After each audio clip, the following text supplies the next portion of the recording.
भवानी शंकरो वंदे श्रद्धा विश्वास रूपिण्यो। श्रद्धा की मूर्ति और विश्वास के प्रतीक जो पार्वती जी और शंकर जी हैं, इन्हें जो आप नित्य पूजा कर रहे हैं, आस्था और विश्वास के साथ श्रद्धा और विश्वास को आप वहाँ पर प्रतिमूर्ति कर दे रहे हैं, मैं उनको प्रणाम करके अपनी बात आरंभ कर रहा हूं। कल की चर्चा जहां पर समाप्त हुई थी कि सती जी किस तरह से जो भवानी के रूप में थी, पिता दक्ष के संस्कार में आकर के किस तरह से जगह जगह पर वो विचलित होती गईं और अंत में भगवान महादेव की बात को भी उन्होंने उतनी तवज्जो नहीं दी, उतना मान नहीं किया। तो कभी तो कुंभज ऋषि के कथा में वो नहीं रुचि ली, कभी उनके यह कहने पर कि मत जाओ तो भी गई, और फिर आपने देखा कि उन्हें भस्म होना पड़ा और भगवान महादेव, देवाधिदेव भगवान शंकर फिर उनके उस अर्ध जले हुए बदन को लेकर के और नृत्य करने लगे।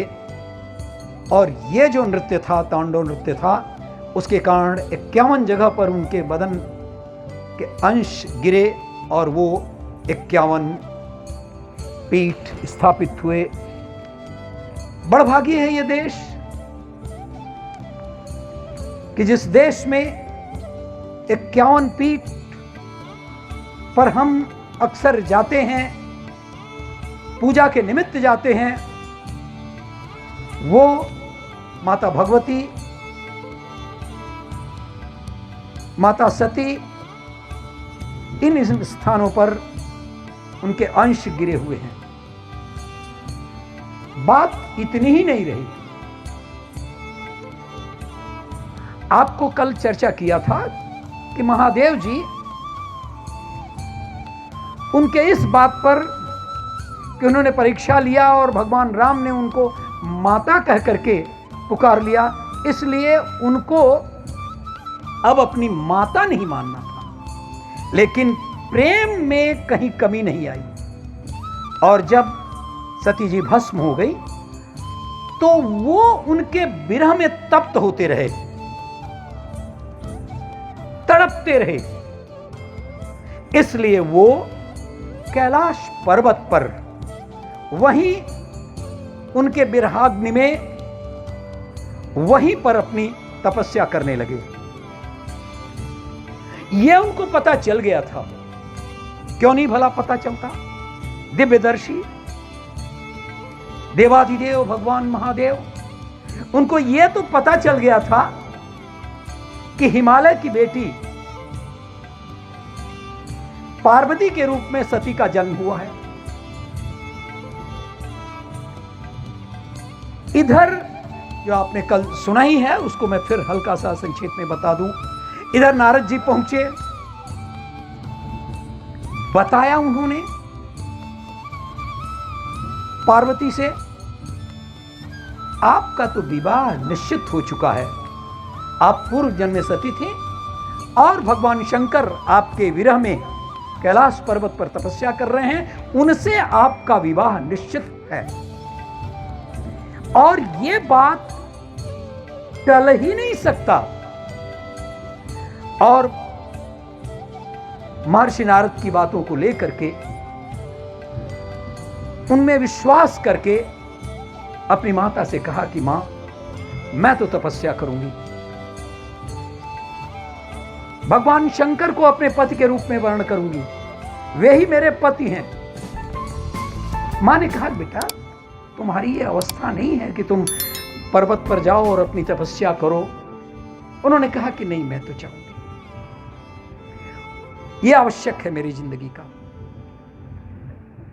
गई और पंडित जी ने जैसा बताया, हजारों वर्ष तक घोर तपस्या की, कभी जल से, फिर बाद में वो भी नहीं, अन्न जल सब छोड़ दिया, पत्तों पर आश्रित रही, फिर पत्ते भी छोड़ दिया। और आप जानते हैं कि उनका नाम पंडित जी ने भी बताया था, कहीं आप लोग बताएंगे? अपर्णा, अपर्णा नाम। इधर भगवान शंकर को ये सब पता था, तो उन्होंने सप्त ऋषियों को बताया, आप लोग जा करके पता तो लगाओ उनका विचार क्या है, उनका भाव क्या है। और ये सातों ऋषि गए, उनके तपस्या स्थली पर वार्ता किए, भगवान शंकर के बारे में तमाम दोष गिनाए। नंग धड़ंग है, मुंडों की माला पहनता है वो, जिसको लिए तुम तपस्या कर रही हो, सांप लपेटे हुए क्या सोच रही हो। उन्होंने कहा जो कुछ भी आप कह रहे हैं, लेकिन मैंने तो मन बना लिया है। उन्होंने कहा कि अगर तुम चाहती ही हो विवाह करने के लिए, तो उससे भी उत्तम आपको पति के लिए व्यवस्था मैं करूंगा। भगवान विष्णु सुंदर सुदर्शनधारी, उनसे विवाह के लिए आपको चर्चा करूंगा आपके लिए। उन्होंने कहा महर्षियों, आप लोग विद्वान हैं, आप लोगों से कह रहा हूं, वो तो पहले की बात थी, यही बात उद्धव जी ने राधा और उनकी सहेलियों से भी कहा था। अरे कहां भाई, वो ग्वाल बाले के साथ लठ लिए गायों के पीछे पीछे घूमता है, अरे तुम ज्ञान की तरफ आओ। उद्धव बड़े ज्ञानी थे, बड़ा सुंदर उनके लिए एक छोटा सा कवित्व एक लाइन का है, उद्धव मन माने की बात। डाक छोहाड़ा छाड़ी अमृत फल, विष कीरा विष खा। क्या बात कर रहे हैं उद्धव जी, एक हूं तो सो गयो श्याम संग, एक था दिल, अरे कई 10-15 दिल थोड़े ही होते हैं अंदर, और एक को हम लोगों ने समर्पित कर दिया है भगवान कृष्ण को। तो एक हूं तो सो गयो श्याम संग, अरे तो को आराध है इस जो आप बता रहे हैं, उसको कहां से एक नया हृदय लाऊं और आपके लिए। उद्धव जी फेल हो गए, सप्तर्षि फेल हो गए, और अंत में जब बात नहीं हुई तो साष्टांग चरणों में गिर पड़े कि मां, ये हम लोग आपकी परीक्षा ले रहे थे, और हम लोग जाकर के फिर से अब शंकर जी को यहां की स्थिति से अवगत कराएंगे। शंकर जी से बताया, अरे वो तो हमने इतने प्रलोभन दिए, विष्णु जी के विवाह के लिए भी बात किया, इतनी सारी बातें कहा, आपके इतने ऐब गिनाए, लेकिन पार्वती जी नहीं मानने वाली। उन्होंने कहा ठीक है, तब मैं ही चलता हूं।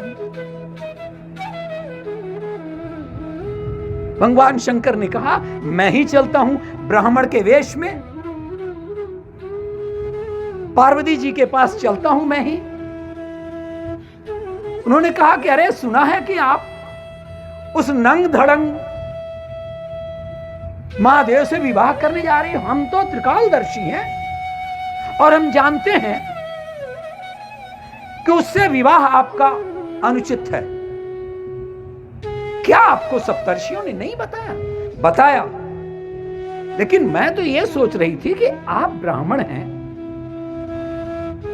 आप सही सही बताएंगे कहां से आप आ गए, कौन से ब्राह्मण हैं आप? क्या कैसी बात कर रही है? घनघोर तपस्या करने के बाद से ही मैं ये मान करके आया हूं कि आप को हम सही रास्ते पर, सही मार्ग पर ले चलेंगे। भागते हो कि नहीं? किसको? भगवान शंकर को, जो ब्राह्मण के वेश में थे। हम तो समझते थे कि ब्राह्मण अबद्ध है, ब्राह्मण पूज्य है, इसलिए आपकी बात को तो मैं समझ रहा था कि, और इसके अनुसार मैंने कहा कि विनम्रता से, लेकिन आप तो पीछे पड़ गए। रे दुष्ट, यहां से भाग।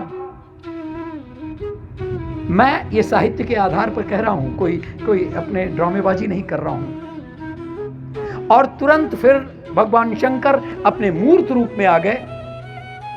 उन्होंने कहा, इतना दिन तो छोड़ करके चली आई थी, मैं तो प्रतिपल प्रतीक्षा कर रहा था, अब तुम कहां जाओगी और मुझको भगा के कहां जाओगी? अब तो आप मेरी प्रेयसी हैं और आपको कहीं नहीं जाना है, आपसे मेरा विवाह होगा। इसके बाद के दृश्य पंडित जी वहीं छोड़ करके गए थे, विवाह की बात करके कि आज विवाह की चर्चा होगी, लेकिन बात तो कहीं दूसरे कड़ी से शुरू हो रही है, तारकासुर से।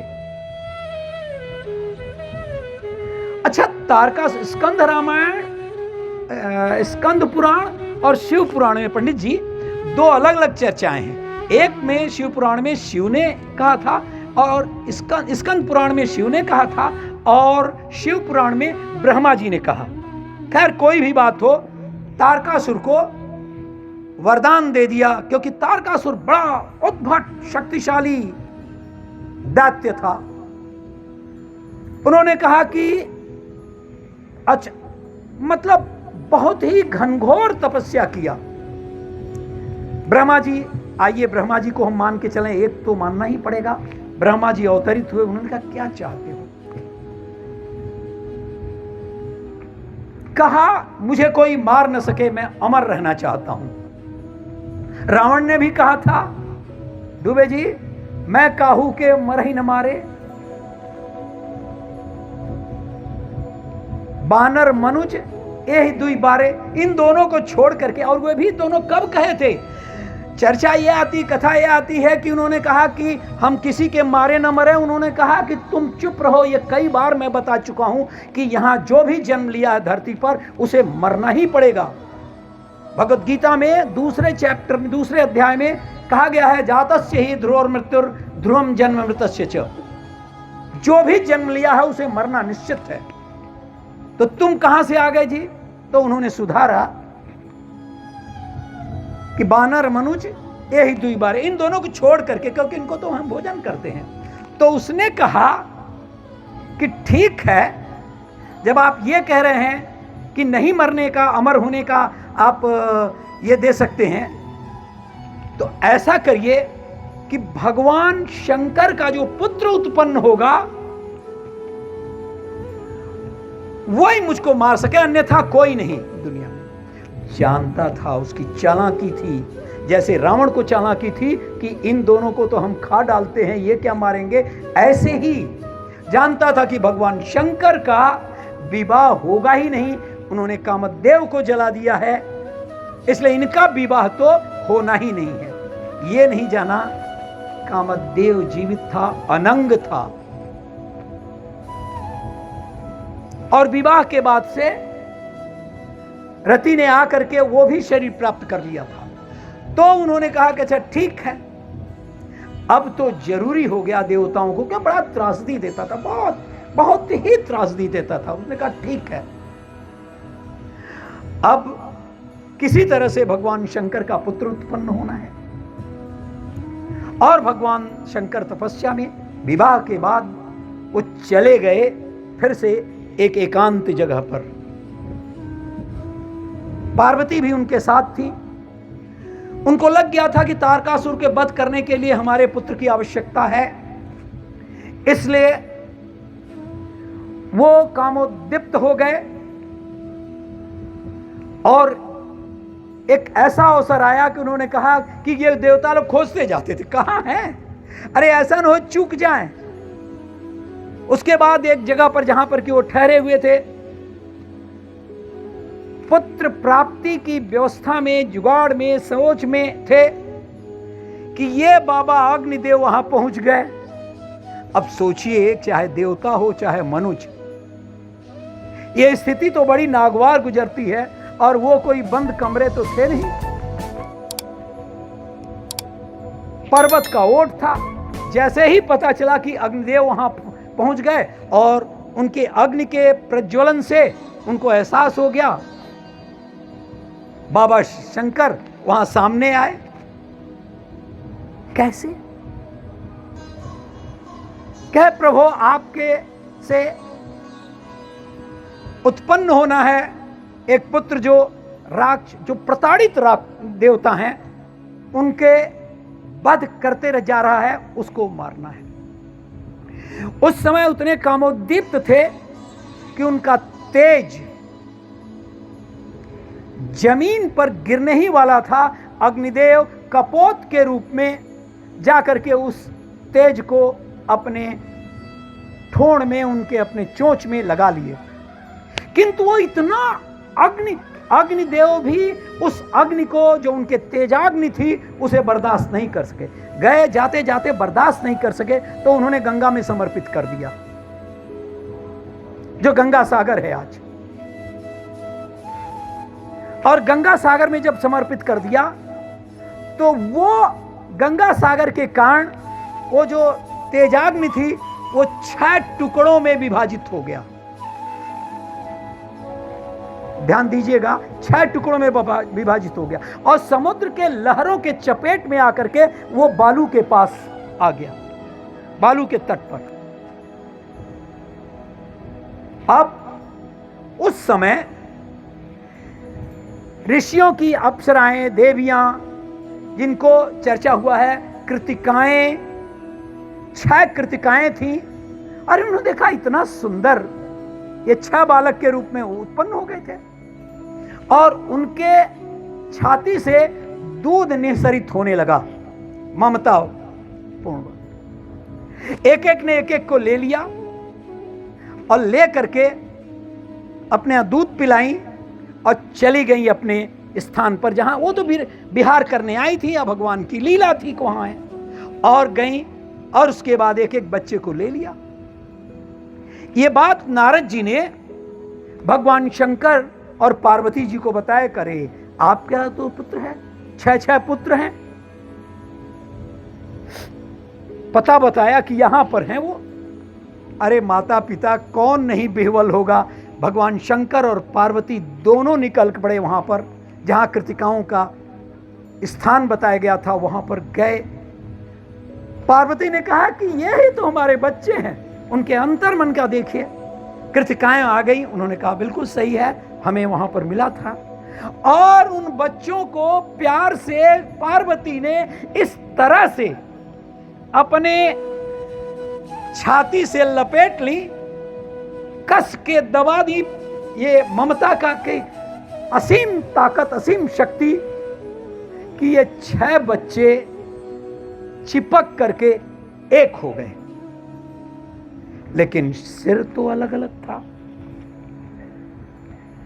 चूंकि कृतिकाओं ने इनका पालन पोषण किया था, इसलिए माता पार्वती ने कहा आपके कारण ये बच्चे हमें मिल रहे हैं, इसलिए इनका नाम होगा कार्तिकेय।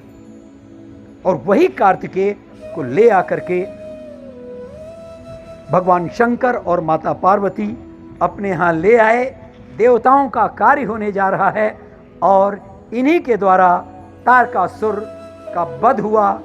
आज बस इतना ही, फिर मिलेंगे। भगवान शंकर के 8 पुत्र हुए। अरे कहीं आप गणेश कहेंगे, कहीं कार्तिकेय कहेंगे, कहीं जलंधर कहेंगे, कहीं अन्य बच्चों का। तो एक पात्र की चर्चा मैं कल करूंगा। बड़ा सुंदर चरित्र है, बड़ी अच्छी बात है। कल आप लोग मिलेंगे और कल हम लोग जलंधर की चर्चा करेंगे।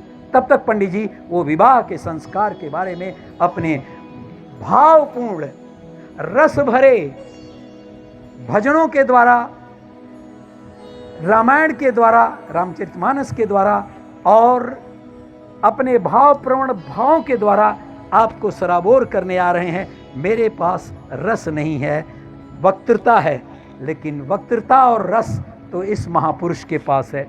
मैं प्रणाम करता हूँ और अपने स्थान